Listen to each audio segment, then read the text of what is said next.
Hey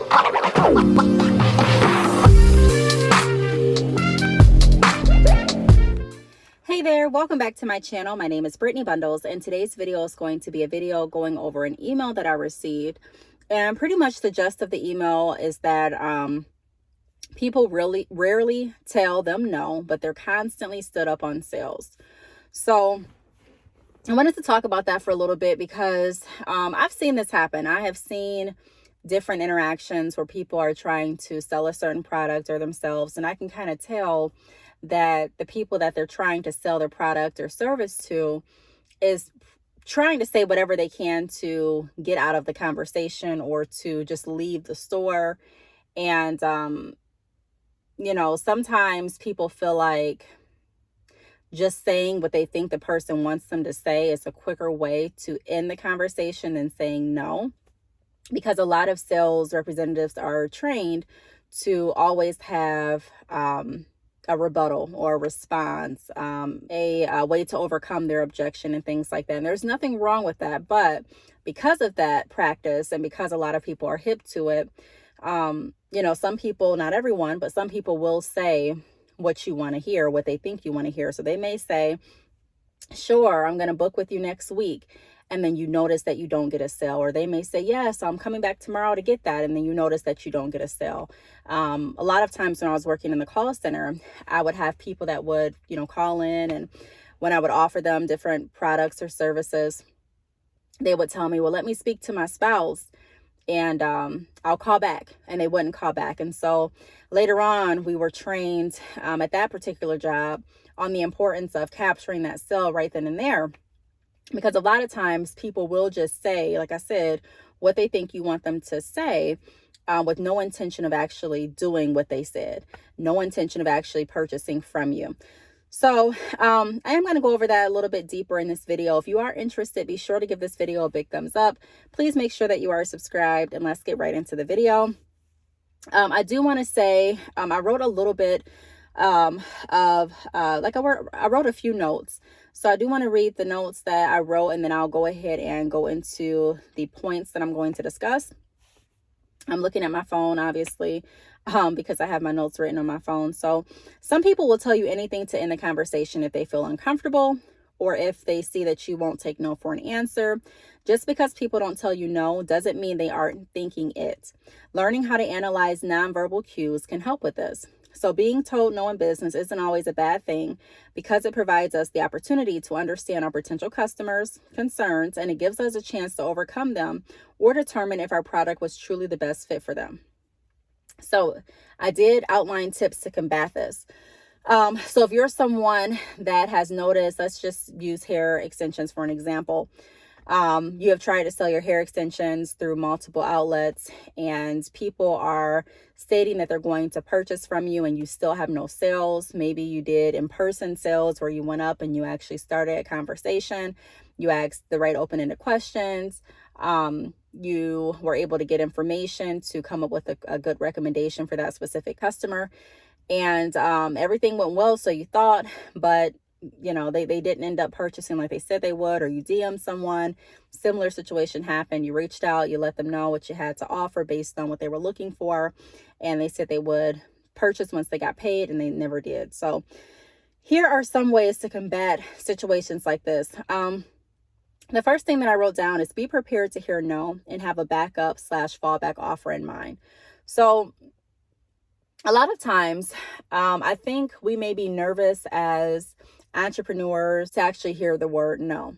So because sometimes we may be nervous or we may just not want to hear no, we may do things like over talk our customers, not intentionally, but we may just end up over talking. Meaning that we're not necessarily cutting them off in their sentence. We're not necessarily being rude in that aspect, but we're talking entirely too much to the point that they're not really able to get any words in. They're not really able to express how they feel because we're talking too much. And we're not intending to do that, but we're wanting to give so much information, and we're wanting to make sure that we do a great job selling the product or service and also building a rapport with them, that our mind is really overworking. And like I said, sometimes we can find ourselves in situations where we are over talking. We're taking the majority of the conversation. And What I learned early on in sales is a lot of people that you may run into starting a conversation with like to talk about themselves. People enjoy, for the most part, talking about themselves. So it's always a best practice of mine to allow that to happen. So if I meet a customer or potential customer or client, I'm not going to take that opportunity to talk fully and solely about what I do and what I can offer. May sound a little strange. You may be thinking, well, why not? Don't get me wrong. I'm going to talk about what I can offer in relation to what it is they're looking for, but I'm going to let them do the majority of the talking if I can. Every customer or client is different, so not everyone's going to talk the same. Some people just don't like talking, but for the most part, a lot of people, if they are going to talk, they enjoy talking about themselves, what they do, what they're looking for, what they have already searched for, their experiences and things like that. And allowing them to do that can give you more information to make a tailored offer, and also to get ready for a backup plan, a backup offer in case they do say no. So be prepared to hear no and start thinking of those backup plans, those fallback offers in your mind. Most people too are trained to say no. It's just a habit for a lot of people, honestly, to say no, because you're constantly trying to protect yourself from being sold on something that you really don't want or that you really don't need. And so it's very wise and practical, in my opinion, to think about different ways that if it doesn't go like how you plan it to go, if it doesn't just go as smooth as someone saying yes and purchasing on the spot, what are some other things that you can do to make sure that you're doing everything you can to secure that sale? One thing I recommend is, like I mentioned in the beginning of the video, to try and secure every sale that you can on the spot. So when people are like, let me think about it for a few days, let me go back home and talk it over. Not saying that you don't want them to have the ability to think about it, but you do also want to stress some of the benefits of them booking and purchasing right then and there. If that means that right then and there, if they purchase, they'll be able to have priority shipping. Or if they purchase right then and there, if that means they'll be able to secure their product because that specific hair texture is selling really fast. Or if they order right then and there, if that means they'll get a discount off their next order or off the current purchase. I've created lots of videos on this channel about creating a sense of urgency. And that is really important in any aspect of your business when you are looking at sales. It's very important to know when to use that. So many big companies do that. And that's not to hurry up and make someone, again, not think about what they're purchasing, but that is a way to lower the risk of them not purchasing from you, of them going home and getting busy. Maybe they had all the intention in the world of purchasing from you, but they forgot. Life just took over. There's many a times that I have been in a grocery store, like Sam's Club or Costco, and you know how they have those sales tables sometimes out, and I have looked at different phone services or TV services, and I had all the intention of calling them back, but by the time I got home, my kids had homework. Maybe, one of my family members needed assistance with something. I had orders to send out, and then, I put on the back burner, and the next thing you know, it's like a month that passes, and I honestly forget about it, and I don't remember it until I go back to the store or until I hear someone talking about something that will spark my mind back to the conversation that I had at Sam's Club or Costco. But that can happen. And so, like I said, in order to lower that down, or if someone is really not going to purchase at all, it's always best to be able to hear that no, so that you have an opportunity. If someone's telling you, yes, I'm going to purchase, just to kind of get you to be quiet because you're talking a lot, or you seem like you are not going to allow them to say no because you're constantly talking, and the way that you're doing it is kind of like in a way where they don't feel comfortable, like I mentioned before, to express how they really feel. Saying yes or saying I'll do it later isn't going to really help you in the long run. I'd rather you be able to feel comfortable. We build up enough rapport for you to be able to tell me, look, Brittney, thank you for your time, but I'm not interested. And at that point I can see, okay, well, thank you for listening to me. Tell me what the hesitation is. Why aren't you interested? Just for my notes, just for my records, I'm trying to be a better entrepreneur each day. trying to build my business the best that I can. If you have the time, if you can let me know, where the hesitation or where the deciding factor to not move forward came from, or what it is. Sometimes people will honestly tell you, okay, well, I'm glad you asked. I decided not to do it at this time because I don't get paid until Friday. And at that point, you can look at another option.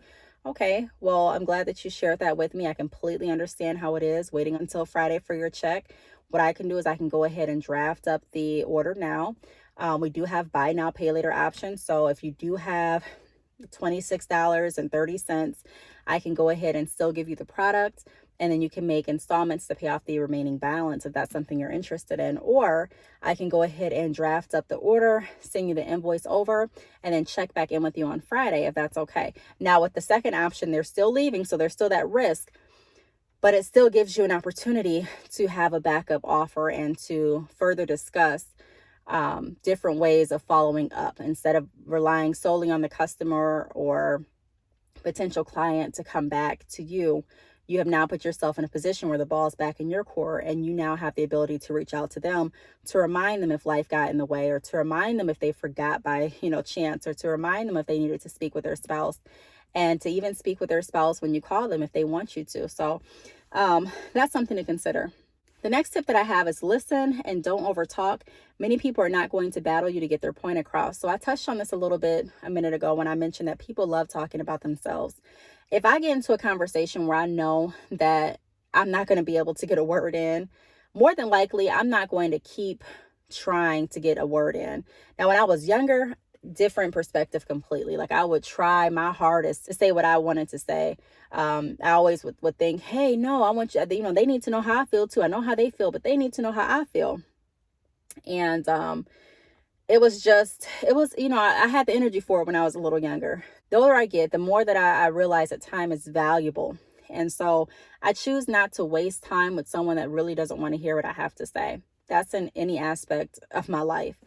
If I'm noticing that I'm speaking or I'm saying something and the person just will not allow me to get my point across, constantly over talking, constantly not listening, constantly just wanting to talk themselves, I'm going to allow that to happen, because I'm not going to battle you for me to be able to speak. And a lot of people feel that way. If you have ever gone into a store and the salesman is really nice, but he constantly keeps over talking you. You say something and he cuts you right off. Oh, okay. And I don't think he's meaning to necessarily be disrespectful or rude or cut you off, but he's either so excited that he's not controlling how he communicates. And so you're not able to really get your point across and you kind of give up.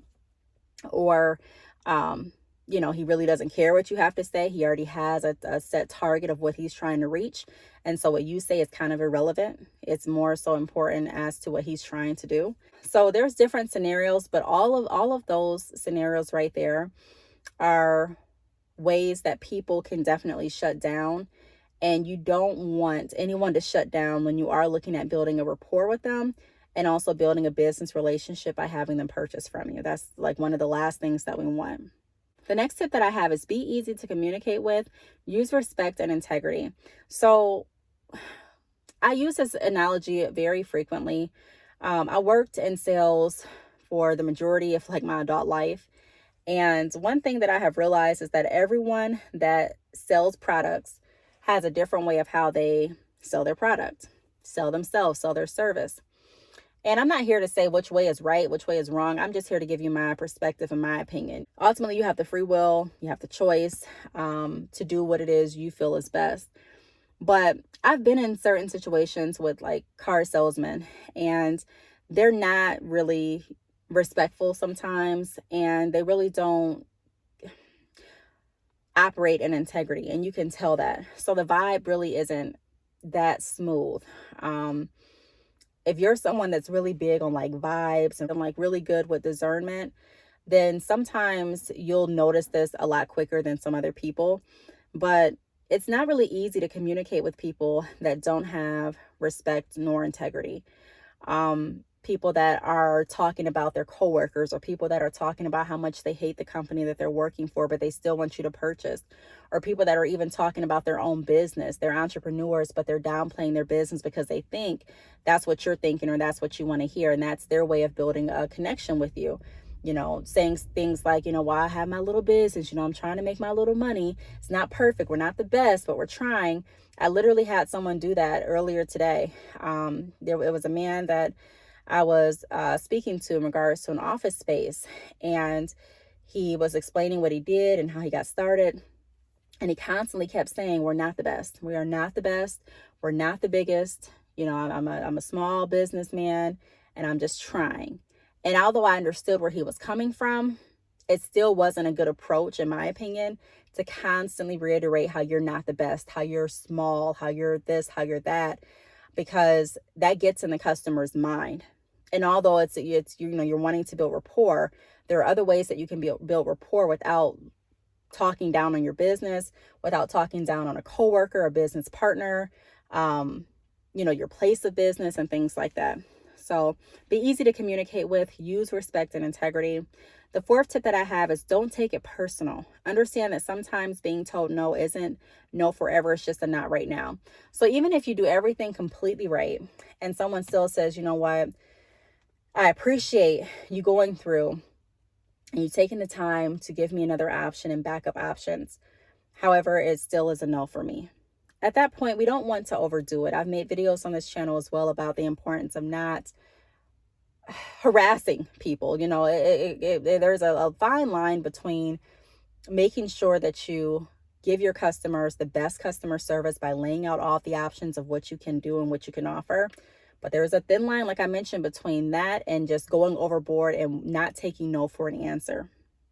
Sometimes that no is what your customer really means, but it doesn't mean that it's no forever. I've had tons of customers that have told me, no, I'm not interested right now, and that have come back a week later, a month later, some people 3 months later, and have decided to purchase, or they have brought other people that have decided to purchase. So if you're communicating with respect and integrity, even if people say no, they remember how they're treated.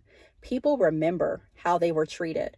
And so it's really important to make sure that you're treating every interaction as if it is your first and your last. That's your only focus right now. Because like I said, even if they don't purchase right now, there's no telling what they're going to go back home and think about, or what they're going to think about once they compare your business to other businesses in their mind. They may reach out to 5 other companies that offer what you offer, and none of them may have operated with respect or in integrity. So, they may say, hey, I didn't think I was going to purchase from the young lady that I spoke to 2 weeks ago, but at this point, I think I'm going to give her a call. So that's something to consider. Being told no is not the end of the world. There are some people that they're not going to purchase from you, no matter how well you sell yourself or the product or service. But we have to be open to hearing that so that we know which way to move forward. And then the last tip that I have is examine your sales pitch. Is it tailored to your specific prospect? So sometimes when we are finding that customers or potential customers are saying, yes, I'll purchase, and they just don't, we have to go back and we have to examine our pitch. We have to examine how our interactions are going. Did we communicate well enough with that person to make sure that we understood exactly what they needed, or exactly what they were interested in, or exactly what they were trying to ask us? Sometimes it takes additional questions on our behalf to make sure that we fully understand how we can best serve and help our customers and clients. There are some people that are nervous to do this. I'm one of them. I was very nervous to ask additional questions, ask open-ended questions, because I knew if I asked open-ended questions, it was going to keep a conversation going.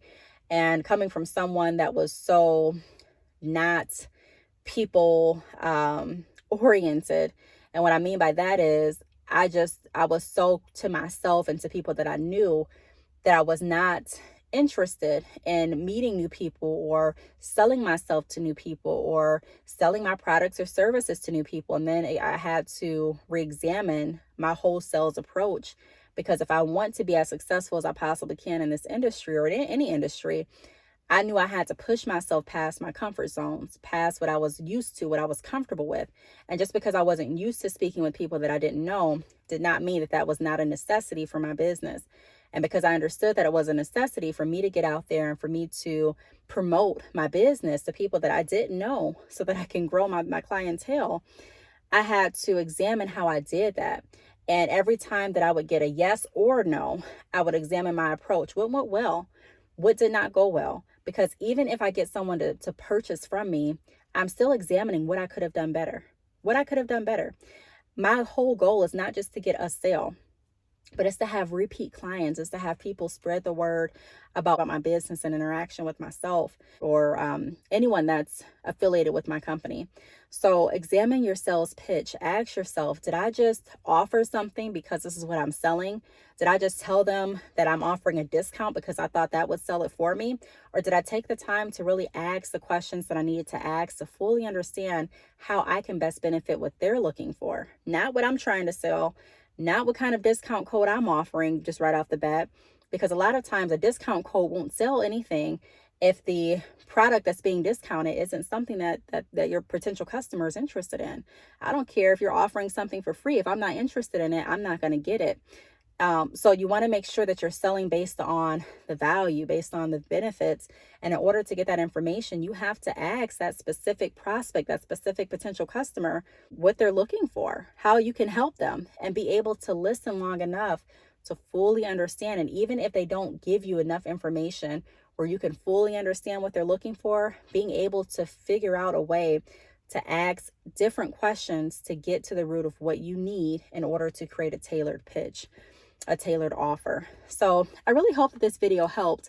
I do have some other emails that I plan on going through and walking through like I did this one. So if you have any questions or anything that you're struggling with in business, I encourage you to send me an email to btalks@yahoo.com.